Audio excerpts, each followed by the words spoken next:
Jesse Jackson is a reminder how Black progressives are often stifled by the people who claim to be progressives, the liberals, the moderates, the leftists, the good guys.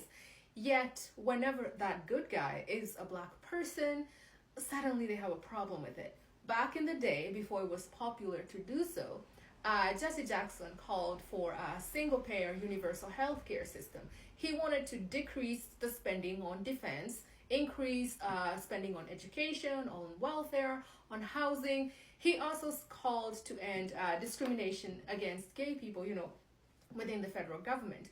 But he was met with opposition from his own party, the Democratic Party. And this is after he energized a lot of Black voters who remember only in the 60s had they gotten the right to vote. And they were motivated, they were full of hope. Jesse Jackson brought these people to the Democratic Party. Yet they didn't want to vote for the Democratic Party, and they were using all sorts of tricks to try and sway, discourage people from voting, say, white people are not going to vote for you, trying to make him reform his image so he can be more palatable to white people who, yes, they wanted all these good things as long as the system did not change. Because Jesse Jackson, like Dr. King, realized that the fight isn't race, the fight is class. And he talked about that a lot, which angered a lot of people, including the Democrats, because they're okay fighting a good fight as long as it doesn't change the system, which we are also seeing today. A lot of Black people, especially Black women, who are progressive, being pushed aside. So this is not a new thing. They want all these policies. They just don't want them from a Black person or thinking that it might benefit any Black person. And remember, these people are the good ones.